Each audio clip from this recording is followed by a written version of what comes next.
Hey everyone, and welcome.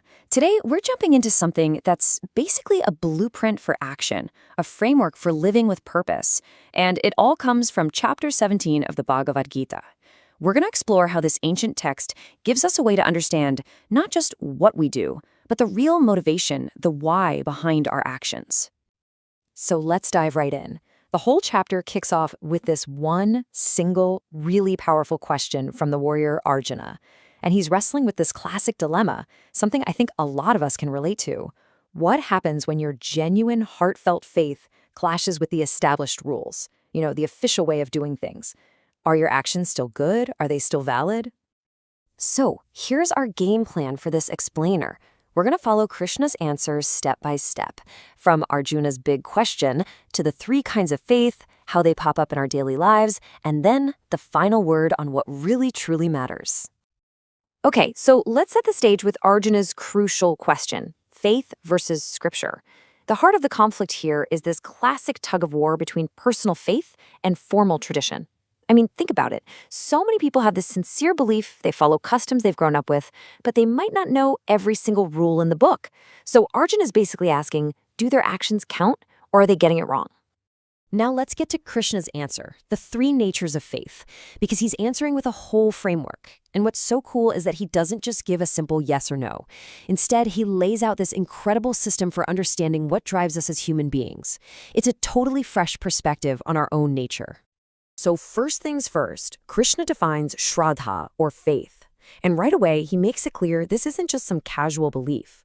No, it's a deep, core conviction about your goals and exactly how you think you can reach them. And he says this faith comes from our swabhav, our essential nature, the person we are based on all our past experiences and tendencies. And get this faith isn't some generic one-size-fits-all thing. Krishna explains it gets colored by three fundamental qualities, or gunas. You've got sattva, which is all about goodness, balance, and clarity.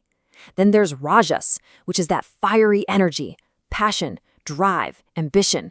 And finally, you have tamas, which is characterized by, being kind of stuck. Ignorance, inertia, inaction.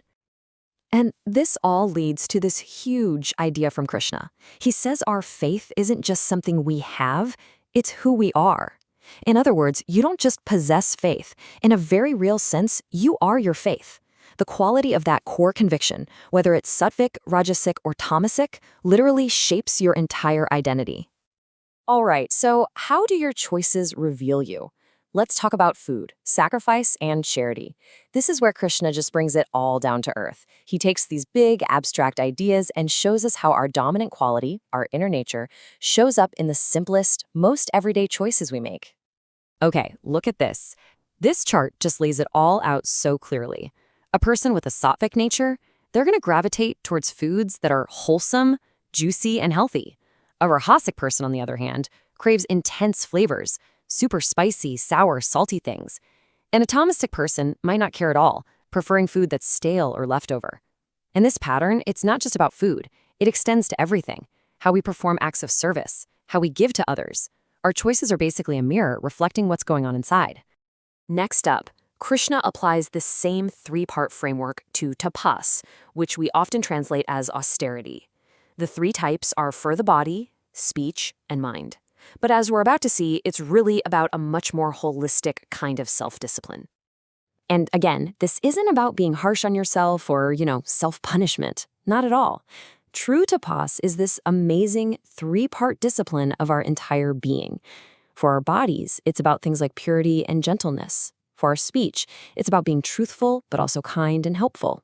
And for our minds, it's about finding that inner calm, that serenity and self-control. And this is the absolute key, it all comes down to your intention. The why behind what you do is everything. Are you practicing this discipline for genuine growth and purification? Well, that's sattvic. Are you doing it to impress people or get recognition? That's rajasic. Or are you doing it out of some stubborn desire to hurt yourself or others? That's tamasic. See, the action itself is only half the story. So how do we make sure our intentions are pure? Well, that brings us to sealing our actions with intent.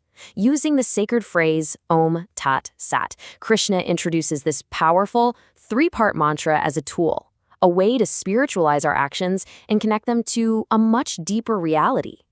First up, you have Om. This is that primordial sound, the ultimate invocation.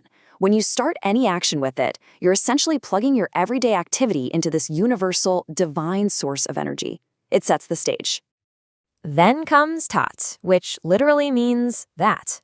This is all about dedication. It's a powerful reminder that our actions, and whatever comes from them, are part of something so much bigger than just us. It's about letting go of our ego, of our attachment to the results, and just saying, this belongs to the whole. And we finish with Sat. This word stands for reality, truth, and goodness.